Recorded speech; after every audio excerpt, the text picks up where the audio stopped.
So this is my first YouTube video. I really don't know what the fuck I'm doing. I'm just making a yerba mate right now. Setting it up. It's good morning, you know. Yeah, so basically we're gonna be talking about nihilism today. About the nihilism epidemic that's going around. It's a pandemic.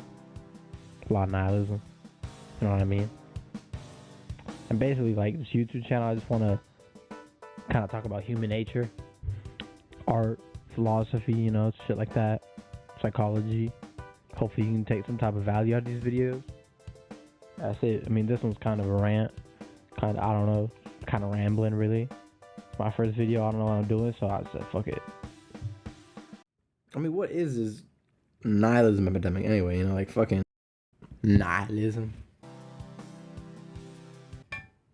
Nihilism, for short, is like thinking life doesn't have a meaning. You know what I mean? Thinking life ain't got no cop of meaning.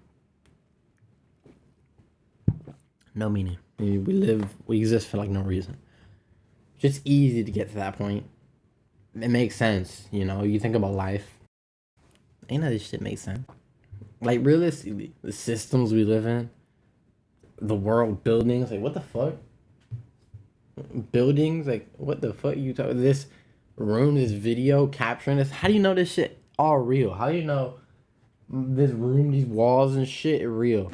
It's easy to think we can't see meaning. So it ain't there. It ain't there. It feels like it's easy to come to that conclusion, you know? But, like, what the fuck is the point of living if we're not gonna entertain some kind of meaning, some kind of purpose to be alive? Tell me, how does the world have meaning to you? How does the world have meaning inherently for no reason? You know? All I know is that I was born. I ain't asked to be born. I don't know why I'm born, but I'm born. So I gotta kind of try to make sense of that, of why I was born. And that's why people say, I was born to do this. You know, or like, I was meant to accomplish this. It's just making sense out of the world, making sense out of the fact that they're born and then asked to be here. It's kind of a coping mechanism, really. Like, you're trying to cope with the fact that life ain't got no meaning. And there's nothing wrong with that. If you look at those people, they usually live better fucking lives than anybody else. Like, for real. Like, who remembers fucking Joe Shimmy Schmo as compared to Martin Luther King Jr.? He had a vision, you know, he had a purpose. And that got him somewhere in life. And I would like to say he made an impact on the world, you know? And the real thing is that fucking important? Like, do you really need to have an impact on the world? Or can you just be a Joe Schmo? Working 9 to 5, living life, being alive, maybe have a family, you know, something gives you some type of meaning, but something small. Is that really, like, desirable? You know? I mean, shit, maybe it is. A.B. Martin Luther King Jr. is too much fucking work. Long ass name too, you know? Nihilism. So basically, it's life just coping with meaninglessness. Meaninglessness.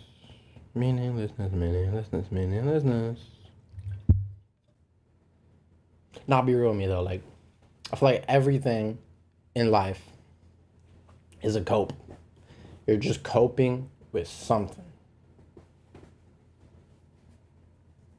That makes sense. Alright, perfect. No, but seriously. Coping with meaninglessness. Like, think about the world. Think about life. Think about everything. Sit down. Let's pause this video. Leave this video. Think. Think about the world. I don't know you, bro. I'm not gonna act like I know you or something. You might just be a bot.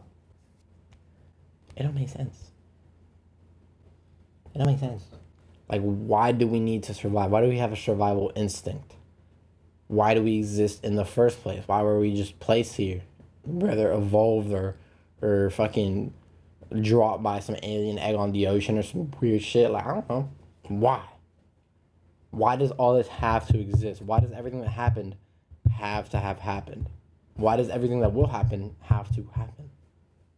You know? It doesn't make sense. We have to just make sense of it ourselves, make meaning out of it. So I say, fuck it, why not make meaning out of it? Why not fabricate some type of meaning into it? You know? As a sense of coping with that meaninglessness. Because we're all coping with it. We're all coping with meaninglessness. That's why you see so many hedonists in the world. They're coping with it just in the wrong way. I mean, my view is the wrong way. That maybe not. They're coping with it just not very efficiently. They don't even know what they're doing. You know, and that's the thing. They're coping with the same thing that I'm coping with, or that you're coping with, but in different ways. And, you know, you might ask, like, why? Like, why do they cope?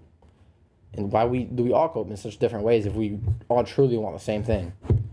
If all we all want is some meaning, right? There's other things we want, of course, but if we're focused on this meaning, why don't we all look for it and find it in the same ways? Well, it's because we're different. We're the same, but we're different. We're raised differently. We see different things in life. We have different levels of intelligence. We have different characteristics. You know, our upbringing is different. We see things differently. So, for example, another thing we cope with is like adequacy, feeling that you're good enough. We all want to feel like we're good enough to some extent, of course. You can see how that makes sense.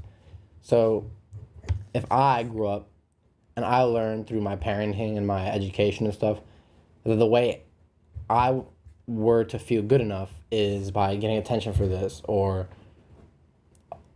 someone telling me I'm good enough, and you know, someone important, a parent.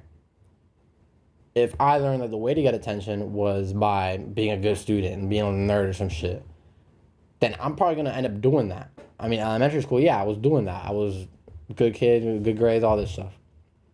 And that's how I got my feeling of adequacy. I felt like I was good enough because I got praised for that. Whereas maybe in your situation, your friend's situation, anyone, you also wanted that feeling of adequacy. You also wanted that attention, but you learned that doing good stuff, you didn't really get the praise because it was just expected of you. It was just expected. It was like, oh, you got straight A's? Like, cool. You know, like, as you should. And then you learn that if you did bad things, maybe if you got bad grades, maybe if you got in a fight or something, you get hella attention for it. Yeah, it might be negative. It might be yelling at you. But there's more eyes on you for more time. You're getting more attention. You feel like you're good enough to earn that attention, because attention is one of the most valuable things in our life. What we give our attention to is probably one of the most important things. It's where all of our time goes. So if you learn that you get your feeling of adequacy way B, and I get my feeling of adequacy way A, we both want the same things. But since we manifest them in different ways, since we perceive the world in a different way, we're not two different people. I don't give a fuck.